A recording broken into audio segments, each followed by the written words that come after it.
to ask about the love the Prophet Muhammad had for mankind.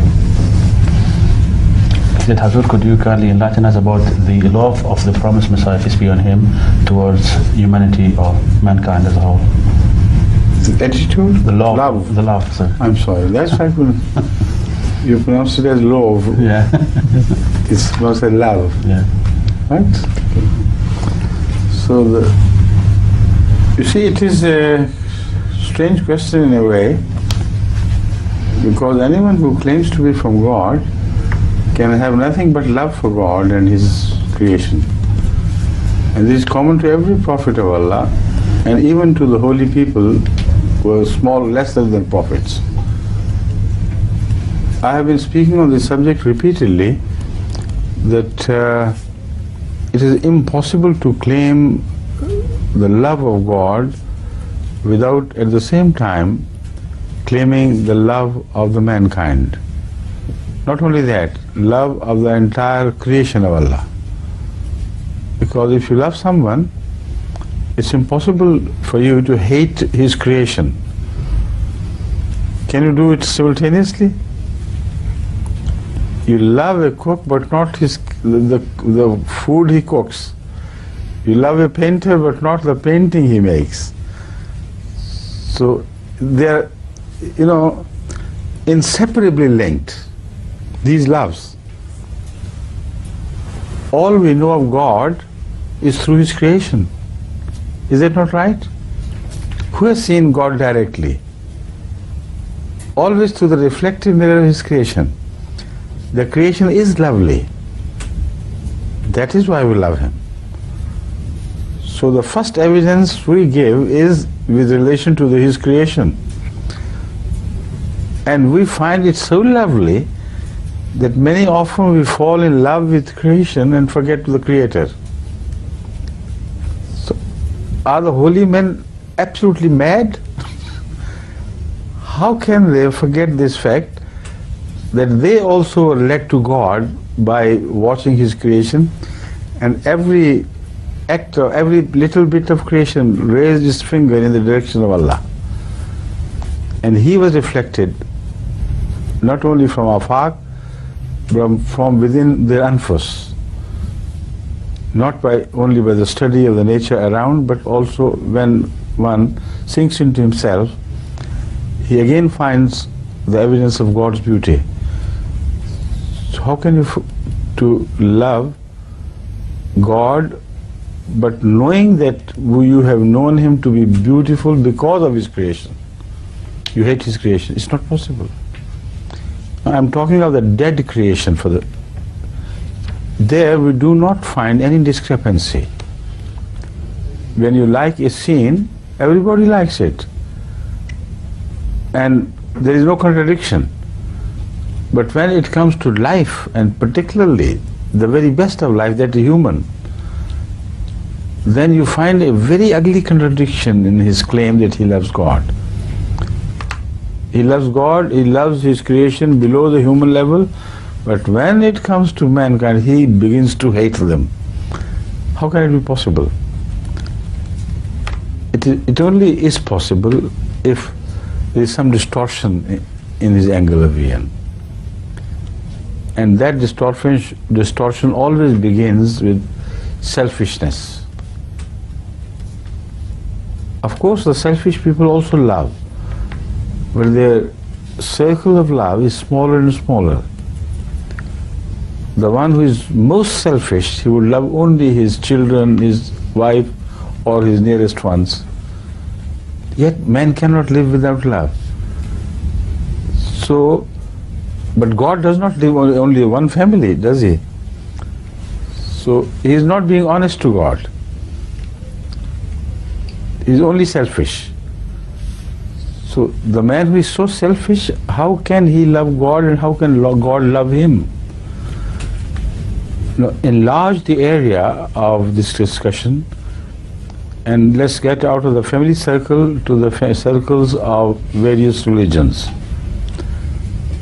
We know some priests love Christianity and the Christians so much, but hate Islam and the Muslims by the same proportion. So again, it can be proved that their claim of love is false. They don't love God, they don't love Christianity truly, because God and His religion cannot be separated, God and His creation cannot be separated. So this is a very sound argument which can be developed to a much bigger, much fuller discussion in application to every relationship between man and his surrounding. But because it becomes very deep and it will be difficult for me to finish the subject to the end so that it becomes understandable by all, let it be sufficient. The first answer, in fact, should have been sufficient. If you love the Creator, you must love the creation. Because it is through the creation that you know the Creator, not the other way around. If you do not do that, then there is no truth in you, and the claim is false. Right?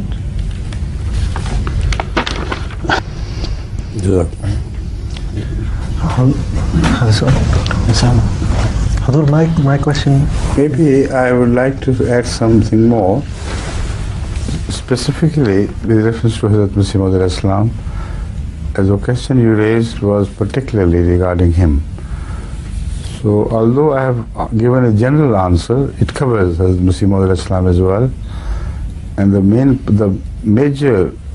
most important fact to be remembered is the more one loves God, the wider his love of his creation becomes. This is a rule which applies invariably. The greater the Prophet is, the greater would be the people he would be given charge of. The greater would be the people whom he would love. That is why it is only Hazrat Muhammad Rasulullah sallallahu alaihi wasallam who has been described in the Holy Quran as Rahmatul lil Alameen.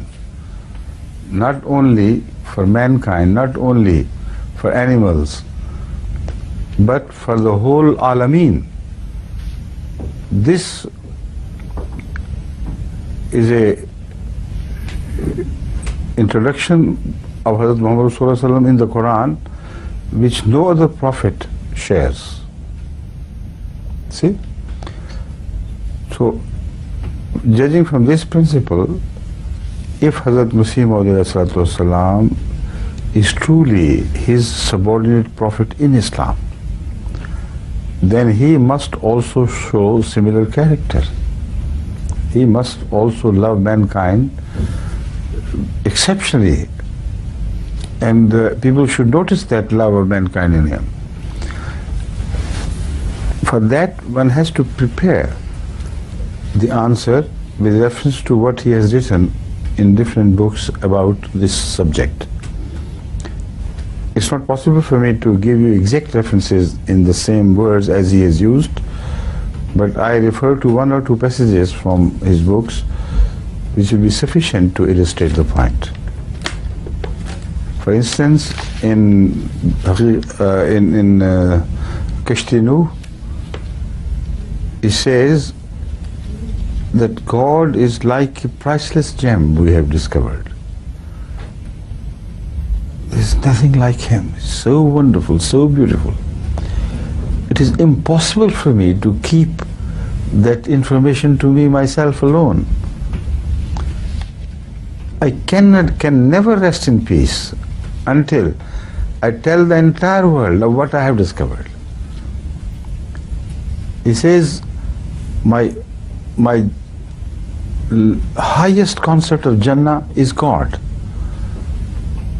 The ultimate of my pleasure is God. The most sublime love I can entertain is for God. And I am bubbling with this enthusiasm from within, like a natural fountain. And I want to share this news of beauty with the entire mankind, and then he finds himself so helpless. He said, "Oh God, what language should I use that they should get the ears to understand it?" what drum can I use to beat, to tell the whole world that come, come. Here is the most precious thing I have discovered for you. If you read those words in Urdu, they're very powerful. And it's impossible for anyone to read them and consider that somebody has done it artificially, forcibly, affectedly. They speak of their truth themselves. Very powerful, naturally flowing words which a liar cannot even dream of. So there's so many similar passages which tell that at the suffering of mankind as a whole, his heart used to bleed. Now, his treatment of mankind is a wider subject which mainly relates to an adult life. But if somebody has a genuine love for mankind, it is impossible for him not to display it in some way during his childhood. Because you do not suddenly become lover of mankind at an age of 40, 50, while all your earlier age has been barren of the love of people around you. So for that you must find evidence from that life when you cannot artificially pose and present a personality which does not belong to you, where you cannot indulge in hypocritical acts. A child does not care what people think of him. He displays what he is. And as such, if these writings from the writings which I have referred to, one of the writings which I have referred to, if they are true, then his childhood must bear witness to his truth. Because otherwise, if you just read from his books, people say, well, what's the proof there? He may have done it only to show off, he may have done it only to attract people to him. He has a good philosophy, he's a very pious and loving person and so on. But the answer lies in his previous life. A life in which he could by no means have contemplated the idea of growing into a godly man and becoming his vicegerent on earth and becoming the promised Messiah and so on and so forth. A child of 4 and 5 or 5 does not plan such things. Now, this is the life which we know, not from the reports of those who belong to his family or who were Ahmadis. We have evidence of his early life as a child from the Hindus who were not even Muslims, because his house was in an area which was largely shared by Hindus, because they were the majority in India anyway. To our house, I know, I have been living there, I have been born there, I have been raised there as a child. The very next adjacent, the line of houses which went on to get, as a compact block, was composed entirely of Hindus. So that is why they were witnesses, natural witnesses. As a child goes to the neighbor's house, they come to your house, they see you behave in the streets, in the house, everywhere. So the evidence of these Hindus is that this boy was a strange boy right from the beginning. He used to bring his food from his house, his share of food, and distribute among the poor children who used to gather exactly at the time of food, because they knew they would have their share. And then sometimes he would buy a few grams or what do you call chane ko grams hi kehte hain na? Chickpeas. Chickpeas kehte, oh yeah, that's right. A few chickpeas, etc. And that would become his food even for days and sometimes weeks. Now how could a child pose like this unless he had deep love of mankind, unless he knew how to suffer for others. And that is the making of a prophet in man. This is a prerequisite. Not that all the levels of man can become prophets, not. Certainly not.